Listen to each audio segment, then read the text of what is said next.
오늘 주일 예배 오신 여러분을 주님의 이름으로 사랑합니다. 아멘. 우리 옆에 분과 반갑게 인사합니다. 주님의 이름으로 사랑합니다. 함께 축복하겠습니다. 주님의 이름으로 축복합니다. 네. 지난주 금요일부터 우리 유치부아동부 여름 성경학교가 시작돼서 오늘까지 이제 진행이 됩니다. 아마 이 시간에 각 부서별로 폐회 예배를 드리고 있을 겁니다.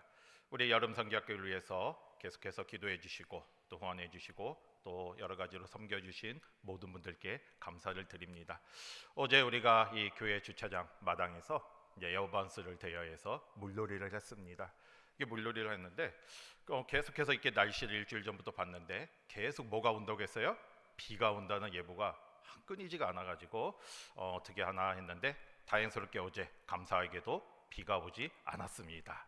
그리고 또 오히려 이렇게 가끔 소나기가 내리긴 했어요. 그런데 그게 오히려 더위를 식혀주는 담비와도 같았습니다.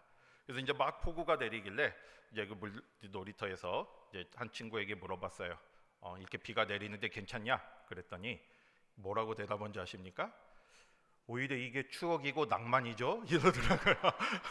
아이들은 그냥 비 맞는 그 자체가 감사한 일이고 또 재밌게 어제 놀고 또 정말 은혜롭게 어제 마쳤습니다. 모든 분들께 다시 한번 감사드리고요. 또 이게 끝이 아닙니다. 이번 주에도 뭐가 있습니까? 수목금에 우리 중고등부가 또 외부로 여름 캠프 수련회를 갑니다. 우리 중고등부를 위해서도 기도해 주시고요. 또 8월 달에는 청년부 수련회도 있습니다. 우리 교회학교와 청년부를 위해서 계속해서 기도해 주시기 바랍니다. 제가 몇 주 전에 한 뉴스를 보니까 이런 뉴스를 들었어요. 2019년부터 23년까지 5년 동안 우리나라에서 발생한 이 교통사고를 다 조사해가지고 이 연령별로 이제 통계를 내었습니다. 운전 경력에 따라서 이 교통사고가 어떻게 나는지 이제 통계를 낸 그 발표한 내용을 이제 뉴스를 통해서 봤는데 이제 운전을 시작한 지 얼마 안 되는 초보 운전자와 그리고 운전을 많이 한 베테랑, 소위 베테랑 운전자 중에 누가 더 사고가 많을 것인가 이거에 대한 통계였습니다. 여러분 어느 쪽이 더 사고가 많겠습니까? 어느 쪽이 더 사고율이 높을까요? 네. 우리가 생각할 때는 초보 운전자가 운전을 잘 못하니까 더 사고가 많지 않을까 이렇게 생각이 될 수도 있는데 그 결과는 그렇지 않았습니다. 5년 동안 이제 사고를 이제 조사하면서 그 교통사고 중에 이제 그 교통사고를 낸 사람의 연령을 이렇게 통계를 내보니까 15년 이상 베테랑이죠. 15년 이상의 운전을 한 사람들의 사고가 60.6%였고요. 실제로 운전 경력 1년 미만의 초보 운전자가 낸 사고는 2.5%밖에 되지 않았어요. 그러니까 이 베테랑 운전자가 더 많이 사고를 낸다는 결과가 나왔습니다. 물론 거기에는 여러 가지 이유가 있겠죠. 그래서 그 뉴스 말미에 그 도로교통 전문가가 이제 이렇게 분석을 하는 그런 내용이 있었습니다. 운전 경력이 쌓이면서 운전에 익숙해지고 그리고 이제 교통법규를 잘 안다는 자신감이 무엇으로 이어졌다는 거예요? 방심으로 이어졌기 때문에 사고가 난 것이고 또 새롭게 바뀌는 도로교통법을 숙지하지 못해서 법규를 위반하며 사고가 난 경우도 많았다. 이렇게 분석을 하면서 경력이나 나이와 상관없이 계속해서 정기적인 교육이 필요하다. 이렇게 결론을 맺었습니다. 여러분 우리가 운전 경력이 쌓이니까 어떤 생각이 듭니까? 나는 운전을 잘한다. 이런 생각이 들면서 자신감이 자만심으로 바뀌는 거예요. 그러다 보면 실수하게 되는 거죠. 그리고 나는 법규를 잘 안다. 이렇게 생각하면서 새로운 교통법규는 바뀌잖아요. 도로교통법은 때에 따라서 바뀝니다. 그러면 그거를 새로 배우고 그것을 알아야 하는데 내가 그냥 과거에 가지고 있던 어떤 지식과 경험만 생각하다가 새로운 거를 받아들이지 않고 그냥 내 마음대로 운전하다가 사고가 또 나고 또 위반한 경우가 많다는 것이죠. 여러분 저는 그 뉴스를 들으면서요 우리의 신앙의 모습도 그렇지 않은가 생각해 봤습니다. 여러분 우리가 오랜 신앙생활을 통해서요 믿음이 더 성숙해지고 또 우리의 믿음이 자라고 또 바른 모습으로 신앙생활을 하면 너무나 좋죠. 그게 가장 바람직한 모습입니다. 그런데 때로는 우리가 그렇지 못한 경우도 있습니다. 오랜 신앙생활을 하다 보니까 내 마음속에 어떤 마음이 듭니까? 자만심. 나는 다 안다. 난 이대로 하면 된다. 내가 이 정도 하면 괜찮다. 그리고 내가 하는 신앙, 내가 하는 모습은 좋다. 이런 식으로 자만심이 들면서 내가 이렇게 방심하게 되는 거고요. 또 이렇게 나태해지는 거예요. 습관적으로 신앙생활을 하게 됩니다. 그러다 보면 자칫하면 시험과 유혹에 빠지게 되는 거예요. 우리는 그런 모습이 되지 않도록 늘 영적으로 깨어있는 저와 여러분이 되시기를 바랍니다. 신앙생활은 얼마나 오랫동안 하는 게 중요한 게 아닙니다. 가장 중요한 거는 지금 현재 나의 모습이 어떤가. 내가 뭐 몇십 년 신앙생활하고 이게 중요한 게 아니에요. 그렇게 하면서 내가 지금도 바른 모습으로 신앙생활하면 너무나 좋겠지만 그렇지 않으면 그거는 바른 모습이 되지 못합니다. 가장 중요한 거는 지금 현재 내가 하나님 앞에 어떠한 모습으로 나아가고 있고 내가 얼마나 하나님을 바라보며 믿음으로 나아가고 있는가, 이거를 생각해야 돼요. 저와 여러분 모두가 늘 겸손한 마음으로 말씀과 기도 속에 주님 앞에 바른 모습으로 나아가는 우리 모두가 되시기를 바랍니다. 여러분 스스로 한번 생각해 보세요. 나는 얼마나 주님 앞에 바른 모습으로 나아가고 있는가. 우리가 말씀과 기도를 통해 주님 앞에 나아가야 한다는 걸 다 알고 있잖아요. 그런데 나는 정말 일주일 동안 얼마나 주님 앞에 말씀으로 나아가고 있는지, 내가 얼마만큼 하나님 앞에 기도하고 있는지 한번 스스로 돌아보시기를 바랍니다. 예배 끝나고 가면 이렇게 성경책 집에 어느 곳에 둘 거예요. 그런데 일주일 동안 한 번도 그 성경책 열어보지 않고 있다가 다음 주가 되면 다시 어디 있나 찾아보고 먼지만 탈탈 털어서 가져오고 있지는 않는지, 아니면 아예 막 성경책이 어디 있는지도 모르고 살아가고 있지는 않는지 다시 한번 우리의 모습을 돌아보면서 주님 앞에 바른 모습으로 나아가는 저와 여러분이 되시기를 바랍니다. 여러분이 이런 말이 있습니다. 영적 타락보다 더 큰 위험은 영적 타성에 젖는 것이다. 이런 말이 있어요. 이게 영적 타락보다 영적 타성에 젖는 모습이 더 위험한 모습이라는 거예요. 왜 그렇겠습니까? 영적 타락에 젖어 있으면요, 그냥 자기가 잘못한 걸 알아요. 죄를 짓지만 이건 죄다, 이건 잘못이다, 이런 생각을 하다 보면 내가 바른 모습으로 나아가야겠다, 이렇게 이제 돌아보게 되는 거예요. 그래서 이렇게 바른 모습으로 나아가는 가능성이라도 있지만, 영적 타성에 젖어 있으면요, 내가 잘하는 줄 알아요. 그냥 이 정도 하면 되는 거지, 나 정도면 뭐 잘하지, 나 정도 하면 믿음 생활 잘하는 거야, 이렇게 생각하며 살아가기 때문에 돌아올 가능성이 없는 거죠.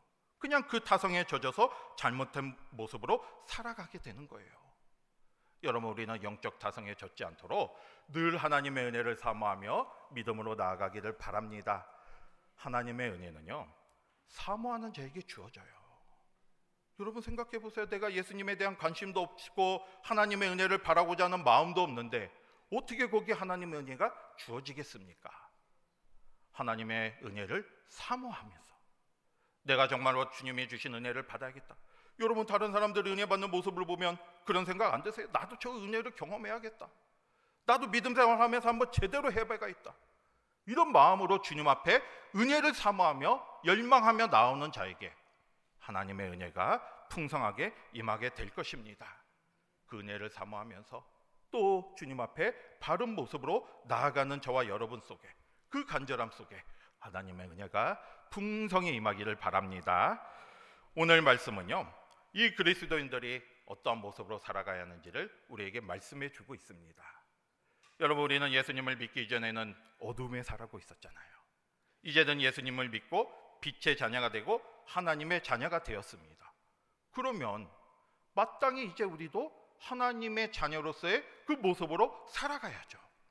우리가 예수님을 믿기 이전에 예전의 모습, 구원받기 이전의 모습 그대로 살아가고 있다면 어떻게 되겠습니까? 안 되잖아요. 우리가 구원받은 성도가 되었다면 이제는 구원받은 이후에는 새로운 모습이 돼야 돼요. 바로 오늘 말씀이 그거를 우리에게 말씀해 주고 있습니다. 오늘 말씀을 통해서 저와 여러분 모두가 그러면 우리가 새로운 모습이 어떠한 모습이고 그리고 어떠한 모습으로 나아가야 하는지를 깨닫는 시간이 되시기를 바랍니다.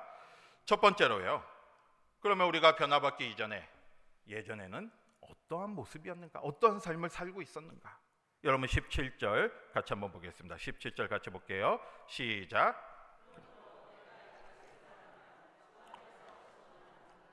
이제부터 너희는 이방인이 그 마음에 허망한 것으로 행함같이 행하지 말라. 아멘. 여러분, 바울이 지금 말씀을 통해서 뭐라고 하고 있습니까? 우리가 구원받기 이전에는 어떤 모습이었다고 말하고 있습니까? 이제부터는 이방인이 행했던 모습처럼 허망한 삶을 살지 말라는 거예요. 이방인이라는 건 예수님을 모르는 사람들이잖아요.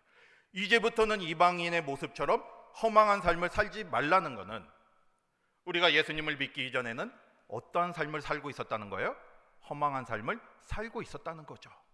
그러니까 이제부터는 허망한 삶을 살지 말라고 말하고 있습니다. 그러면 우리는 예수님을 믿기 이전에, 다시 말해서 구원받기 이전에는 허망한 삶을 살고 있었어요. 허망한 삶. 그러면 허망한 삶이 무슨 삶이겠습니까? 여러분, 달리기를 한다 생각해 보세요. 우리가 지금도 올림픽을 하고 있지만 이런 달리기 경주를 할 때 열심히 달려요. 선수가 열심히 달렸습니다. 가장 빨리 달리고 또 기록도 좋았어요. 그런데 결승선이 이쪽인데 이 선수가 이쪽으로 잘못된 방향으로 달렸다면 그 열심히 달린 그 수고와 또 좋은 기록이 어떤 효과가 있겠습니까? 아무런 소용이 없는 거잖아요. 열심히는 달리고 빠르게는 달렸지만 방향이 달렸기 때문에, 잘못된 곳으로 달려갔기 때문에 그 결과는 아무런 소용이 없습니다. 그 기록은 인정이 되지 않아요. 바로 허망한 모습이 바로 그런 모습입니다. 뭔가는 열심히 해요. 분주하게 합니다. 하지만 방향이 잘못됐기 때문에, 잘못된 방향으로 나갔기 때문에 그 결과가 아무런 소용이 없는 게 바로 허망한 삶의 모습이에요. 우리가 예수님을 믿기 전에는 바로 이런 허망한 삶을 살아가고 있었습니다. 왜 그렇겠습니까? 진리가 무엇인지를 모르잖아요. 어디로 나아갈지, 바른 삶의 모습을 몰랐기 때문에, 예수님을 모르기 때문에 어디로 가야 할지를 모르고 살았어요. 그냥 세상에 소망을 두고 살았습니다. 그러니까 바쁘게는 살죠. 분주하게는 살아갑니다. 그런데 잘못된 방향으로 나아갔습니다. 그러니까 그 결과가 아무런 소용이 없게 되는 것이고요. 오직 남는 것은 공허함과 허무한 마음뿐이에요. 그리고 그 결과가 영원한 생명을 얻는 게 아니라 영원한 멸망으로 갈 수밖에 없습니다.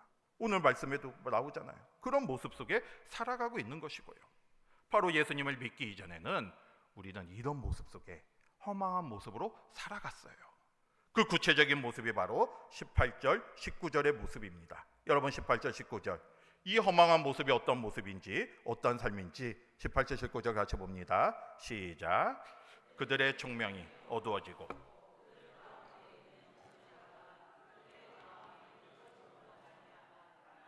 생명에서 떠나 있도다. 그들이 감각 없는 자가 되어 자신을 방탕에 방임하여 모든 더러운 것을 욕심으로 행하되. 바로 이 18절, 19절의 말씀이 우리가 허망한 삶의 모습 속에 살아갔을 때 이런 모습이었다는 거죠. 어떤 모습이었습니까? 뭐가 어두워져요? 총명이 어두워졌고, 이게 영적으로 무지한 상태였고요. 또 마음이 굳어 있어요. 영적으로 어두워지다 보니까, 영적으로 무지하다 보니까 하나님을 알지 못합니다. 하나님의 뜻을 깨닫지도 못해요. 그리고 마음이 굳어지다 보니까 하나님의 말씀을 받아들이지 못합니다. 여러분, 지난 금요기도 때 우리가 교회학교 아이들과 예배를 같이 드릴 때 마음밭, 길가와 같은 마음, 굳어진 마음이기 때문에 그 말씀이 내 안에 들어오지를 못하게 되는 거예요. 그래서 결국에는 그냥 새가 와서 먹어보듯이 아무런 열매를 맺지 못하는 삶이 되는 겁니다. 바로 이런 영적 무지 속에, 그리고 마음이 굳어져서 말씀을 들어도 깨닫지 못하고 또 보고도 믿지 못하는 그런 삶의 모습이 되는 것이고요. 그러다 보니까 19절처럼 어떤 모습이 되었다는 겁니까? 감각 없는 자가 되어서 방탕과 욕심과 여러 가지 죄악 가운데 살아가는 모습이 되고요. 결국에는 뭐가 되는 거예요? 하나님의 생명 가운데 살아가지 못하는 모습이 되는 거예요. 하나님의 생명에서 떠난 삶이 되는 겁니다. 여기서 19절 말씀에 감각 없는 자가 되었다는 것은 다른 번역으로 보면요, 굳은 살이 박혔다는 거예요.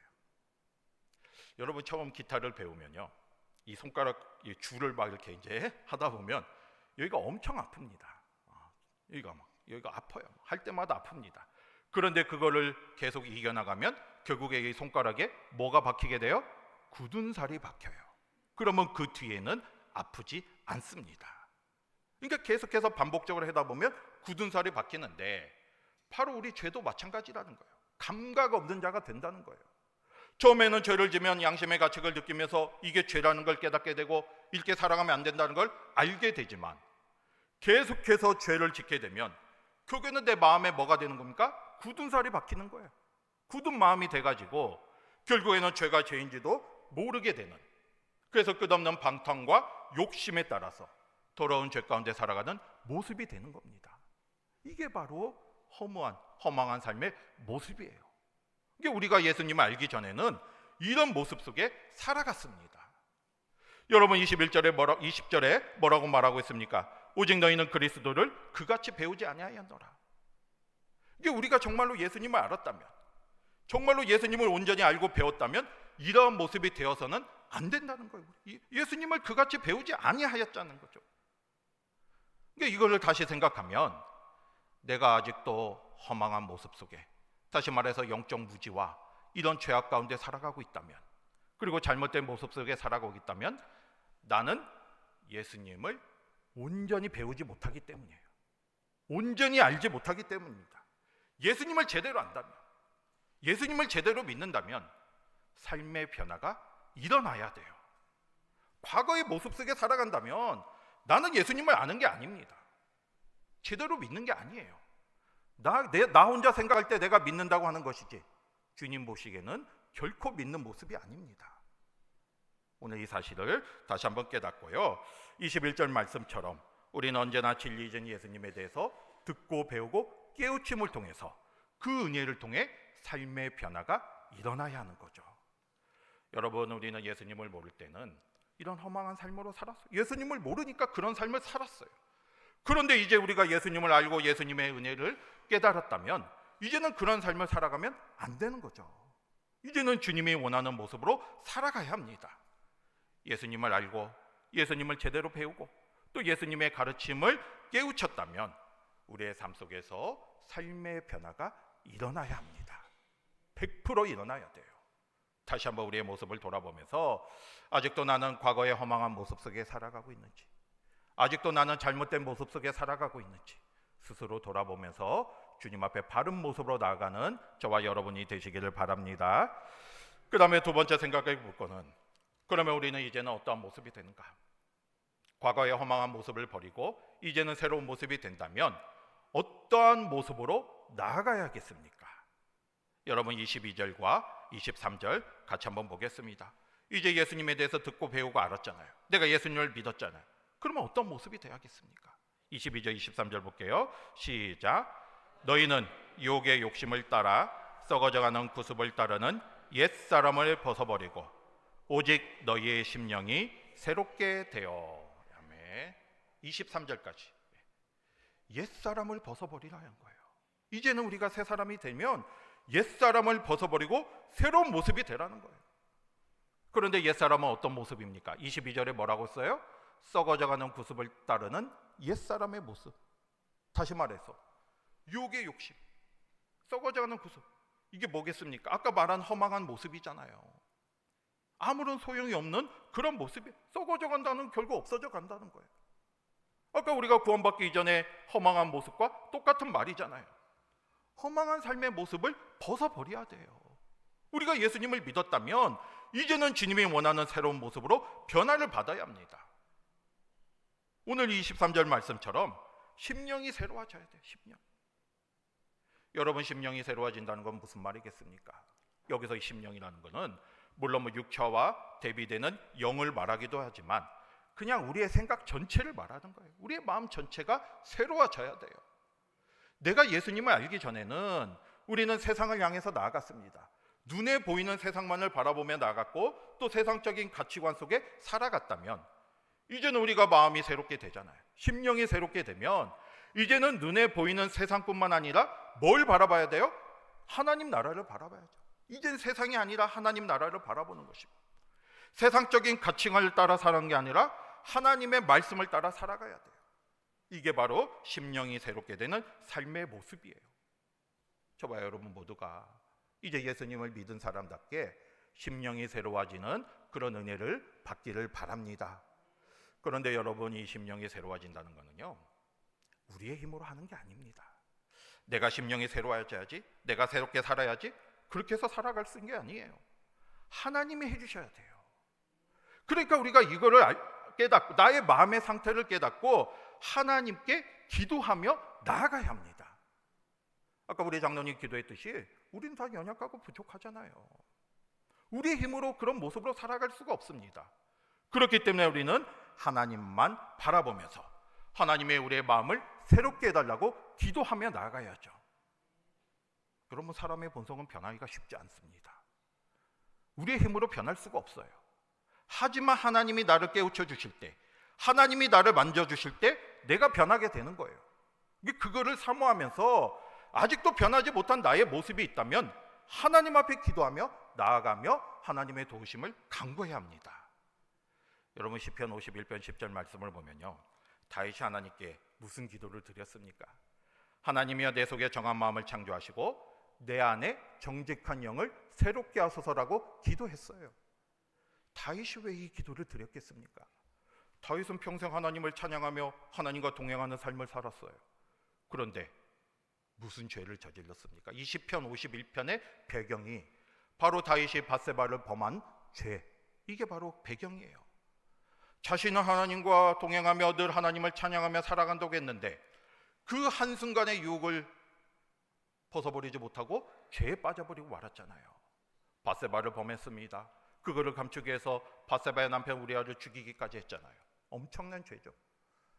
그러니까 다윗은 하나님 앞에 자신의 모습을 돌아보니까 자신 마음속에 있는 이 죄의 모습을 깨닫게 되었습니다. 이 죄의 영이 남아있다는 걸 알게 되었어요. 얼마나 더러운 영이 자신 속에 있다는 걸 깨닫게 되었어요. 그런데 문제는 이것이 자신의 힘으로는 벗어버릴 수 없는 거죠. 만약에 다윗이 이걸 내 힘으로 없앨 수 있다면 이런 기도 드리지 않았겠죠. 그냥 나는 이렇게 살아가겠습니다, 바른 모습으로 살아가겠습니다, 이렇게 결단하며 나아갔겠죠. 하지만 그렇지 않았어요. 이 더러운 영은 자신의 힘으로는 깨뜨릴 수 없다, 벗어버릴 수 없다는 걸 깨달았기 때문에 만약에 이대로 살아간다면 또 다른 죄를 지을 수밖에 없는 겁니다. 그래서 다윗은 하나님 앞에 간절히 기도했잖아요. 내 안에 새로운 마음을 부어주소서, 정직한 영을 주소서, 내가 이제는 바른 모습으로 살아갈 수 있도록 해주소서, 이렇게 하나님 앞에 기도하며 나아갔던 것이고요. 더 나아가서 11절에 보면 무슨 기도를 드렸습니까? 바로 주의 성령을 내게서 거두지 말게 해달라고 기도했어요. 성령이 계속해서 나와 함께 할 때 내가 이 새로워진 마음이 계속해서 바른 마음으로 살아갈 수 있음을 깨달았기 때문에 주의 성령이 내게서 떠나지 않게 해달라고 기도했습니다. 여러분, 다윗도 그런 기도를 계속 드린 거예요. 자신의 어떤 죄했던 모습 속에서 죄된 모습을 발견하고 자신의 힘으로는 그거를 변할 수 없기 때문에 하나님의 도우심을 간구했던 것이고요. 또 이 변한 마음이 계속해서 더 이상 변하지 않도록 성령이 함께 해달라고 간절히 기도했습니다. 그런데 우리는 하물며 어떻게 해야겠습니까? 우리도 기도해야죠. 우리도 옛사람의 모습을 벗어버리고 새로운 모습으로 갈 수 있도록 기도해야죠. 아직도 우리가 옛 모습에 있습니까? 그건 하나님의 원하는 우리의 모습이 아니에요. 변해야 돼요. 우리가 예수님을 바로 알고 예수님을 믿었으면 과거의 모습 속에 살아가지 않고 변해야 됩니다. 그런데 우리의 힘으로 할 수 없기 때문에 기도해야죠. 하나님의 도우심을 간구하시고 성령의 능력으로 변화될 수 있도록 다윗과 같이 주님이 내 안에 정한 마음을 창조하시고 정직한 영을 새롭게 해달라고 기도하시고 또 성령께서 나를 떠나지 않게 해달라고 기도하셔서 늘 주님이 원하는 모습으로, 새로운 모습으로 살아가는 저와 여러분이 되시기를 바랍니다. 그리고 마지막으로 또 심령이 새로워지면, 새로 사람이 되면 어떤 모습이 되어야 합니까? 24절입니다. 24절 같이 볼게요. 시작.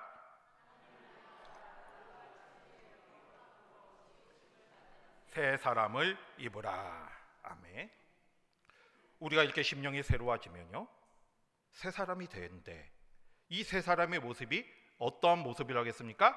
하나님을 따라 의와 진리의 거룩함을 입은 새 사람이라는 거예요. 이게 우리가 새 사람이 된다는 것은 바로 이런 모습이 돼야 돼요. 하나님을 따라서 의와 거룩함의 모습을 입어야 합니다. 그런데 여기서 하나님의 딸아라는 말이 무슨 말이겠습니까? 하나님의 딸아. 이걸 다른 번역으로 보면요, 하나님의 형상대로 지으심을 받으니라고 번역이 돼 있어요. 이게 다시 말해서 우리가 이 하나님의 형상대로 지으심을 받은 그 모습이 돼야 한다는 거예요. 여러분, 하나님께서 이 세상을 창조하실 때 모든 만물을 창조하시고 마지막으로 누구를 창조하셨습니까? 사람을 창조하셨죠. 사람을 창조하셨을 때 어떻게 창조하셨습니까? 하나님의 형상대로 창조하셨어요. 이게 우리는 하나님의 형상대로 지으심을 받은 자예요. 그런데 하나님의 모습의, 하나님의 특징이 뭐예요? 의와 거룩함. 이게 다시 말해서 우리는 하나님의 모습이 돼야 한다는데, 바로 그 모습이 의와 거룩함이에요. 원래 우리는 그렇게 지음을 받았습니다. 그런데 죄가 이 땅에 들어오면서 더 이상 그런 모습 속에 살아가지 못하게 되는 거죠. 의를 잃어버리고 거룩함을 잃어버린 사람이 되었어요. 그런데 우리가 예수님을 믿은 이후에는 예수님을 통해서 다시 우리가 하나님 앞에 나아갈 수 있게 되었잖아요. 그러면 바로 그 모습이, 이제는 하나님이 우리를 창조하신 그 모습, 하나님의 형상대로 우리를 창조하신 바로 그 모습이 돼야 한다는 거예요.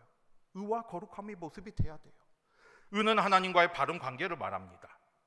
거룩함이라는 것은 하나님이 원하는 모습으로 살아가는 걸 말하는 거예요. 그러면 우리는 이제는 예수님을 믿은 이후에는 하나님과의 바른 관계가 되고 또 하나님이 원하는 모습으로 살아가야 돼요.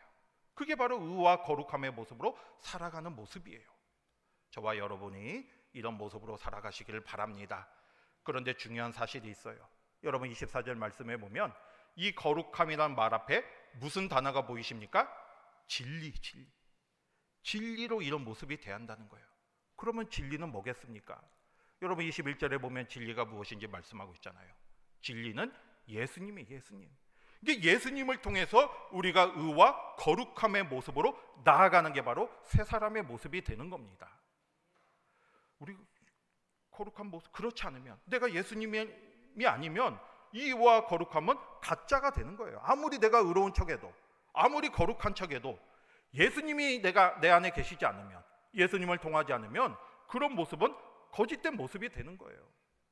여러분, 예수님 당시의 바리새인과 서기관들 얼마나 의로운 모습이었습니까? 겉으로 볼 때 얼마나 거룩했습니까? 하지만 그들 마음속에는 예수님이 없었어요. 진리가 없었어요. 그러니까 예수님이 외식하는 자라고 책망하셨잖아요. 여러분, 우리는 오직 예수님을 통해서 의와 거룩함의 모습을 통해서 언제나 새 사람을 입고 나아가는 저와 여러분이 되시기를 바랍니다. 여러분, 어떤 마을에 학식과 덕을 겸비해서 많은 존경을 받는 하나님께 노인이 계셨어요. 그래서 이제 어느 청년 둘이 이 노인을 찾아가서 자신을 제자로 삼아달라고 간청을 했습니다. 그러니까 이 노인이 이 두 청년을 데리고 이제 마을 밖에 가서 넓은 공터로 데리고 갔어요.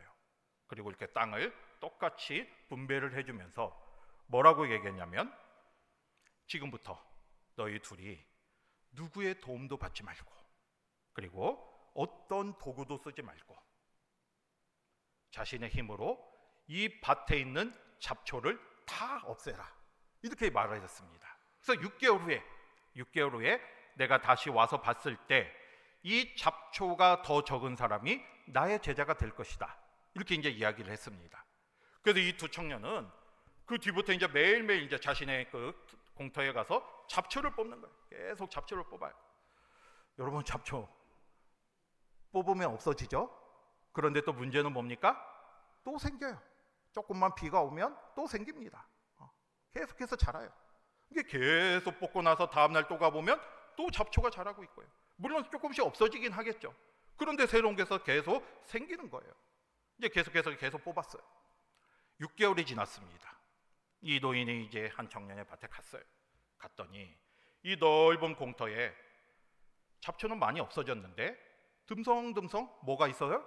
잡초가 남아 있었습니다. 이게 다 뽑을 수가 없었던 거죠. 그래서 이제 이 정도였구나 이렇게 생각하고 다른 청년의 밭에 갔습니다. 그랬더니 거기에는 뭐가 있었겠습니까? 벼 이삭이 쫙 있었어요. 그러면서 그 청년이 이렇게 얘기하는 겁니다. 잡초는 너무 강하고 끈질겨서 아무리 뽑아도 조금만 방심하고 조금만 빈틈이 생기면 계속해서 자라고 있었습니다. 그래서 저는 아예 잡초가 자라지 못하도록, 빈터가 없도록 여기에 벼를 심었습니다. 벼를 심으니까 잡초가 사라지고 곡식으로 가득 찼습니다. 이렇게 대답을 하는 거예요. 여러분, 우리도 마찬가지입니다. 이 잡초가 없어지려면 아무리 뽑아도 계속 생기잖아요. 거기에 다른 걸 심으면 돼요. 이로운 걸 심으면 잡초가 자랄 땅이 없어지면 자라지 못하게 되는 겁니다. 우리도 마찬가지죠. 우리가 예수님을 믿고 수십 년을 교회를 다녀도 여전히 죄악 가운데 있는 이유가 뭐겠습니까? 아무리 뽑아도 또 생기는 거예요. 내 잘못을 아무리 이렇게 해도 뒤돌아서면 다른 죄가 나에게 들어오게 돼 있습니다. 우리는 연약하잖아요. 우리는 그런 존재잖아요. 그런데 그거를 없애는 방법이 무엇이겠습니까? 그게 내 안에 들어오지 못하도록 내 마음속에 예수님으로 채우면 되는 거예요. 하나님의 사랑과 예수님의 은혜와 성령의 능력으로 내 마음속을 채워간다면 이 죄가 들어올 자리가 점점점 줄어들게 되는 거죠. 그래서 내가 주님이 원하는 모습으로 살아갈 수 있게 되는 겁니다. 그게 바로 심령이 새로워지는 모습이에요. 새 사람의 모습이에요. 여러분, 이 시간 다시 한번 우리의 모습을 돌아보시기를 바랍니다. 하나님 앞에서는 우리의 신앙이 얼마나 오랫동안 신앙생활했는가, 내가 이 교회에서 몇십 년을 있었는가, 그게 중요한 게 아니에요. 지금 내가 어떤 모습으로 주님 앞에 나아가고 있는가, 그게 중요합니다. 다시 한번 우리의 모습을 돌아보면서 주님의 뜻 가운데 살아가시기를 바랍니다. 내가 아무리 주님을 오랫동안 믿어도 지금 내가 주님의 말씀대로 살아가지 않는다면, 주님의 뜻대로 살아가지 않는다면, 내가 아직도 과거의 모습 속에 살아간다면 나는 이름뿐인 그리스도인이에요. 그러면 허망한 삶이에요. 우리는 그런 모습이 되지 않도록 오직 진리이신 예수님 안에 바로 서야 하고요. 그러기 위해서 날마다 주님의 은혜가, 주님의 뜻이 내 안에 있을 수 있도록 나의 심령이 새로워져야 하고요. 그건 나의 힘으로 할 수 없다고 했죠. 우리의 힘으로 할 수 없습니다. 성령의 도우심을 간구하면서 주님의 은혜 가운데 옛 모습을 벗어버리고 오늘 말씀처럼 의와 거룩함의 모습으로 새 사람을 입고 주님의 뜻 가운데 살아가는 저와 여러분이 되시기를 주님의 이름으로 축복합니다.